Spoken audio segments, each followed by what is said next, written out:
So this is the first lesson for Chapter 2. Chapter 2, we're dealing with one-dimensional motion here, so we're just moving left or right or up and down. That's really all we want to deal with in this section. So obviously, like this car coming towards you or going away from you, that car is moving in one dimension.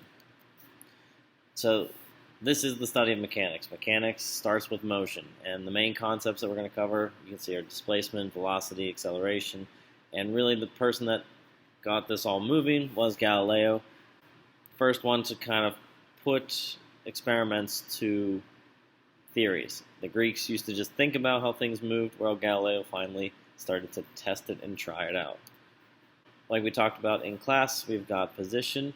That's where you're located in space. Displacement is a change in an object's position. When something has been displaced, it moves from a starting position to a final position. And we can write that as a formula as that delta x equals x final minus x initial. Delta is the little triangle there. Displacements can be the same as how far you travel, but sometimes displacements and distances don't perfectly match up. Like what we watched with the football video, the football may have traveled a very large distance, however, it was only displaced from its starting point to its end point. That's all we care about for displacement. So like this biker starts at x initial position, ends at an x final position.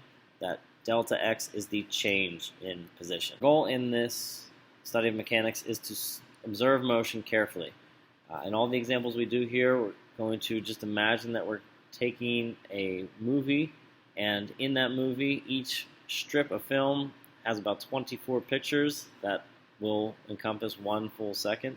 So the object may be just coming into the frame, halfway through the frame, or at the end of the frame, depending on how quickly or slowly that object moves through the frames. I have a couple examples that I want to show you.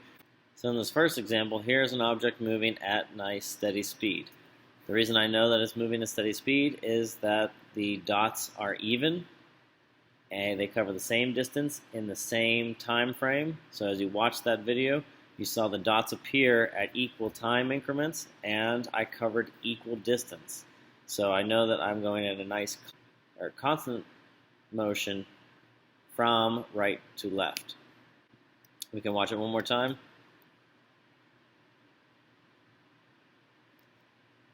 So there's steady motion. The dots can replace the object. You don't have to draw the object every single time you try to make a motion diagram. All you have to do is replace the object with a dot, and the dot can be anything you want it to be. So here's an object moving constant motion again. What is different about that motion? Besides my amazing moonwalk, this motion looks almost identical. The pictures look almost identical as they did last time. The only difference, I started on the left side of the screen and I went to the right side of the screen. So it still looks like steady motion, still same gaps between each dot, but this time the motion was from left to right instead of right to left. This was in the positive direction, while the first motion was in the negative direction. So let's look at another scenario. In this scenario, you can see that if I put a dot on my head at each time increment, the dots were close in the beginning, and then they started to become further and further apart.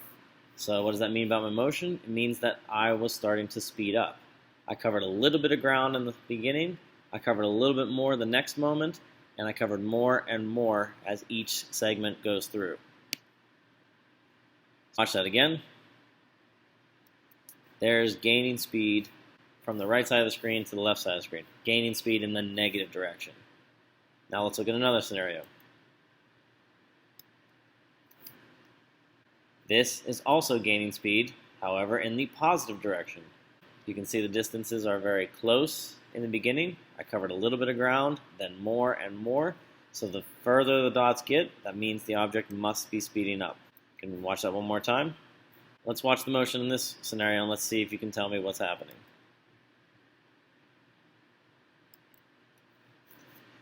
As the object moved from the left to the right again, the gaps were very large and they started to get smaller and smaller as the object moved from right to left.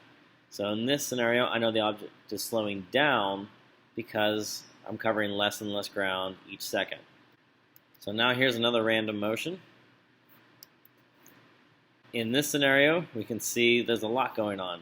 It looks like on the right side, we are slowing down to the middle. The dots get very close in the middle, so I'm moving very slowly in the middle of your screen, but then the dots start to spread out again. That means I was slowing down, moving slow, and then moving quickly off screen. So we'll show that last scenario one more time. That's what I mean by making motion diagrams. Motion diagrams are a way to envision and observe motion very, very carefully. The dots replace whatever the object is. That dot was my head.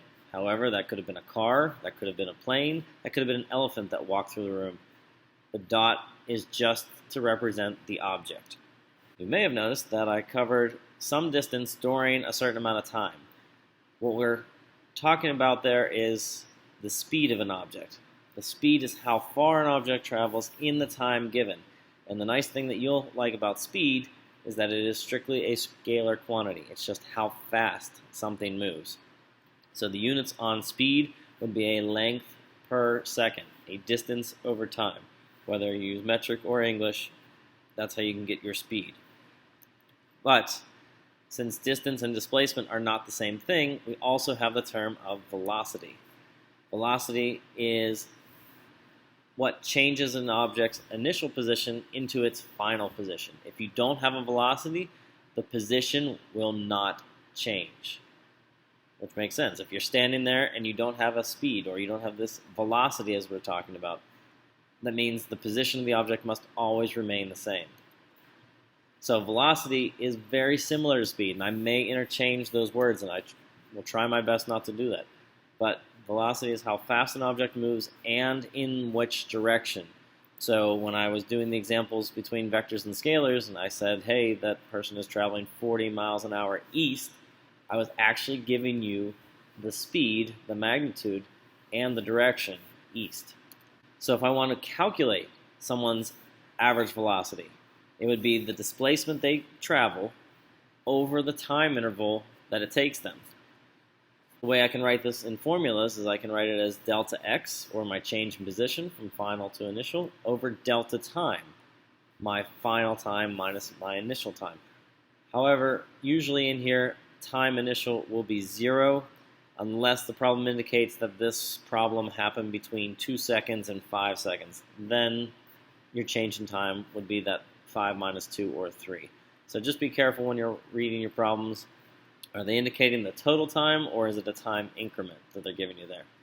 And again, just like distance and displacement were different, speed and velocity are not the same thing. Speed just tells you how fast, and it doesn't care about anything but that. Velocity cares about how fast you move, but it also cares about direction. So there will be positive velocities, there will be negative velocities, there could be velocities at angles, and you do have to worry about those when you're doing problems. The last thing we have here is which direction is this object moving? Very tough to tell. Doesn't look like there's enough information for me to give you a good answer on which way this object's moving.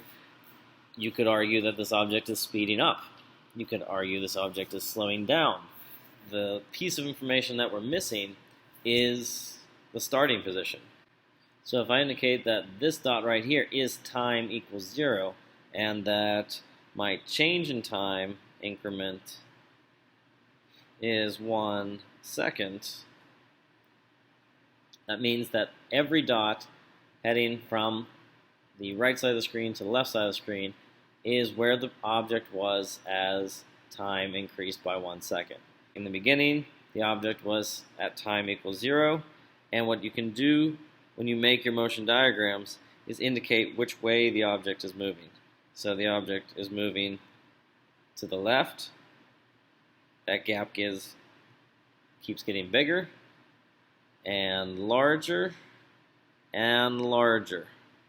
So what this is showing me is that the velocity of this object is increasing from right to left in the negative direction if you want to. But a good way to write a motion map here, or a motion diagram, is to connect the dots, not literally, but with arrows from each dot indicating which way the object is moving. So I can see the velocity is getting faster and faster as time goes on. So one last thing that I wanted to do here was show you our definition of velocity again in symbolic form. So velocity is the change in displacement over a change in time. I want to write it as t for time, just knowing that my start time was probably 0.